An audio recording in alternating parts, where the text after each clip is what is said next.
Listen, imagine a wooden latch sliding home, the soft scrape of wood, a hand settling the bar, a pair of bare feet pausing on a low threshold, then a metal gate, slow and familiar, sighing as it closes. What does a doorway tell you about who is welcome here? That small pause at the step says so much. The way someone hesitates, it's already a story about relationships, respect, and memory. Welcome to Ancient Echoes. I'm Sam Nang Bradley, and this episode is a host-led listening walk through thresholds, doors, gates, lintels, and the courtyards they protect. Today, we'll treat these small architectures as living maps of belonging, how they teach us to wait, to enter, to repair, to care. And I'm Rachana Solve. Before we begin, a quick note on ethics and privacy. The houses and thresholds we describe are intimate. If you're listening with an eye toward photographing or sharing images, please follow the consent guidance we repeat later in the episode. Today's approach is close-up and sensory. We'll move from the threshold as a social map to the hands that make and mend these gates, then into ritual sequences, gendered paths, and how diaspora families carry thresholds with them. We'll close with exact, simple Khmer and English phrases you can use before photographing or entering private compounds. 2 quick reminders. We won't be giving step-by-step repair instructions that can harm heritage structures, and we'll emphasize variety.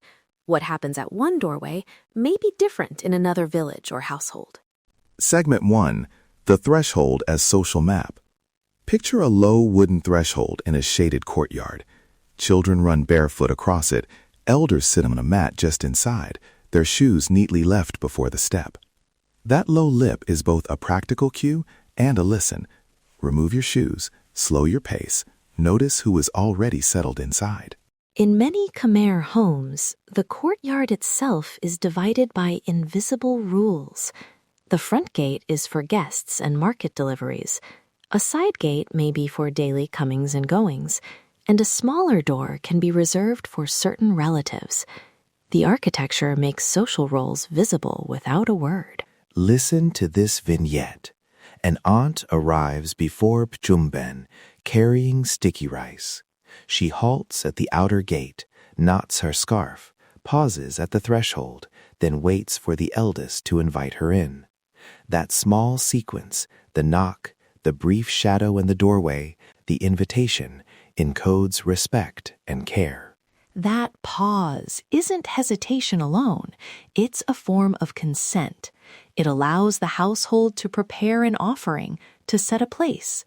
The threshold, then, structures who gets seen first and who is invited to wait. Language matters here, too. People will say, "Please step back until I call you," or "Come in, little one." Small phrases that manage gravity and warmth. Consider how many actions begin at a doorway. Removing shoes, folding sarongs, handing over a gift. The threshold is choreography. And the courtyard itself can have multiple thresholds. A low step to the kitchen, a raised platform for elders, a woven screen dividing private sleeping spaces. Each threshold invites a different behavior. Segment 2, materials and makers. Imagine a carpenter in a village workshop. Sunlight on planed wood, a plane's shavings curling like small rivers. Joiners shape wooden lintels with simple tools. Metalworkers fashion ringed locks. Women sew mosquito curtains from recycled fabric, patching stories into cloth. A patch on a gate can be legible like a footnote. A new board nailed across an old one may mark a flood, a marriage, or a household repair after years of use. The maker's hand is embedded in those repairs, the visible stitches and new screws telling a family's history of maintenance and care. From a craft standpoint, note the regional languages of style. A carved lintel in Siem Reap differs from the simple planked gates you might see along the Tonle Sap. But I'll be careful here. I'll describe the look and the feeling, rather than giving technical specifications that could invite amateur restoration. Yes, and when we name makers, it's crucial to credit them. If a carpenter or seamstress shares an image or a story, give their name, their village, and if they consent, a way listeners can support them. That's how repair culture becomes sustainable. Segment 3, Ritual and Sequence. Think of weddings where the bride crosses multiple thresholds. The home she leaves, the courtyard where elders receive her, the temple gate on the procession route. Each step is prescribed. Tie a string, place a bowl, bow slightly. Small acts that make the transition visible and communal. Or consider house blessings. A monk sprinkles water at the outer gate. A family arranges offerings on the low step, and neighbors watch from across the lane. The thresholds hold sequences of attention: who offers first, where incense is placed, how the gate is opened afterward. We should also name small gestures that preserve etiquette. Tapping 3 times on a door before entering, lowering your eyes at certain ears of conversation, or deliberately pausing to allow elders to move through first. These are not mere formalities. They are practices that hold social relations steady. Right. And remember, these gestures vary widely. What's true in one family may be different in another. We're sketching possibilities, not universal rules. Segment 4, Gendered and Generational Spaces. In some homes, a particular gate or courtyard is known as the women's path during harvest seasons. In others, children learn a shorter route through the backyard to fetch water. Girls and boys can be taught different expectations about where to pause, how to greet, and which doorways are for guests versus family. Those pathways are educative. A child who is always asked to step aside at the front gate learns a practice of deference. A young person who is given front porch responsibilities learns visibility and hospitality. The architecture teaches roles, sometimes subtly. We should also speak of privacy. Interior doors can protect grieving families during wakes, and small courtyard screens can create spaces for women to gather privately. The threshold, then, is both about invitation and about the right to withdraw. And across generations, the meaning of a doorway can shift.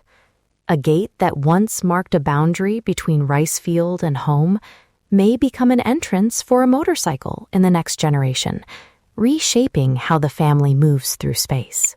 Segment 5, Diaspora and Memory.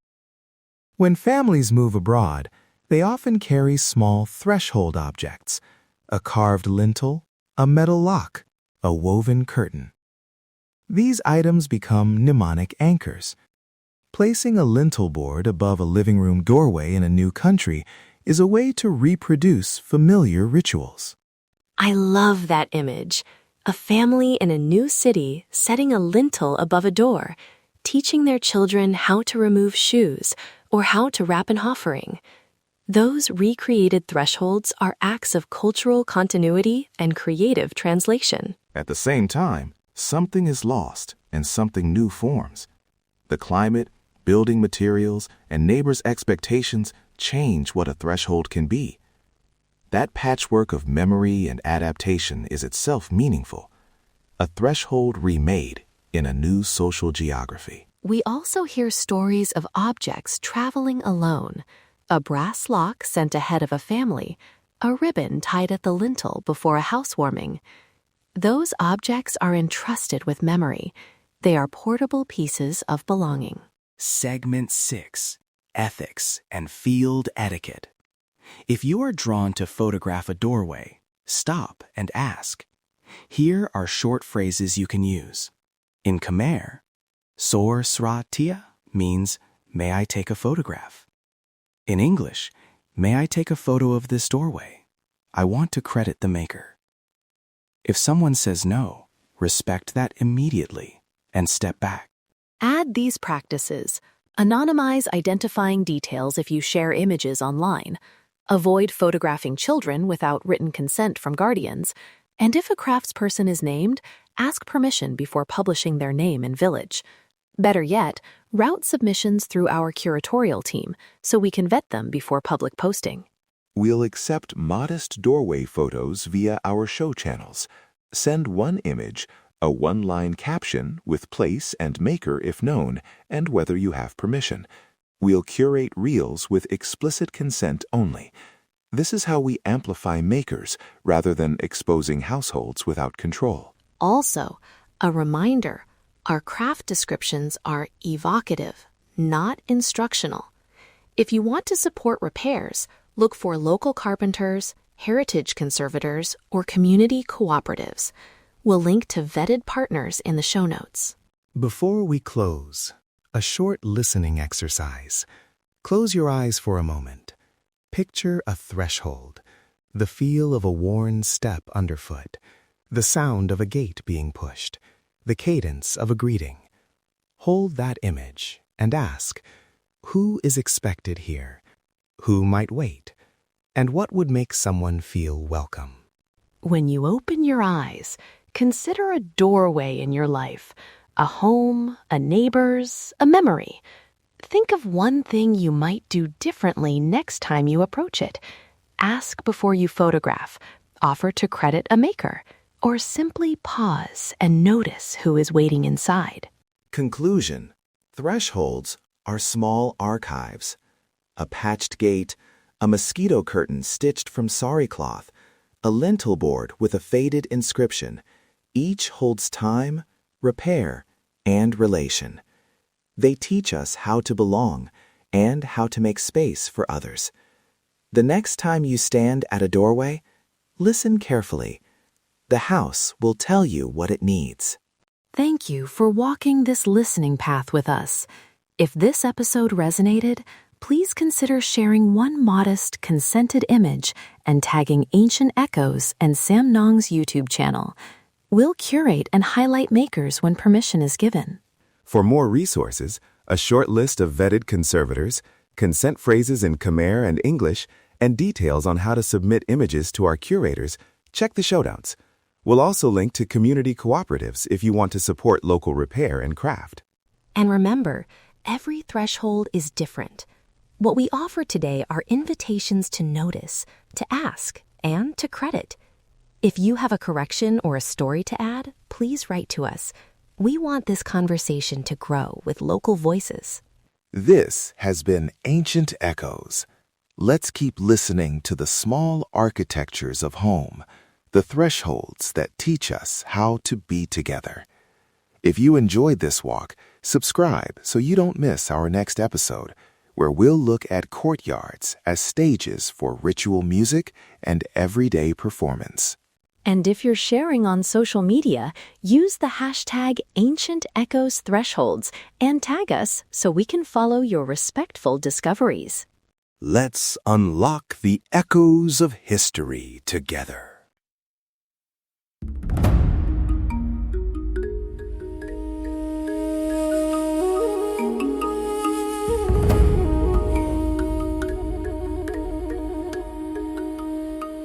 In the quiet of night, I whispered my plea, holding her close, hoping for her decree.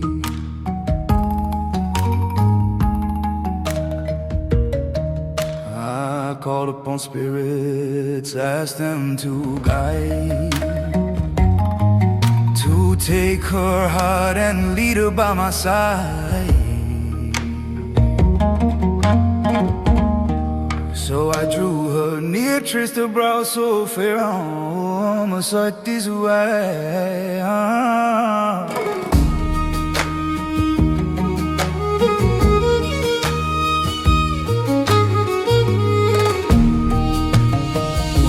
Sacred power, Swahili, mighty spirit awakened. By the master's right, let her heart be gently taken. Let her follow me now by vow and by sign. I hear these words, oh teacher, witness this plea. Oh, my sacred power, Swahili.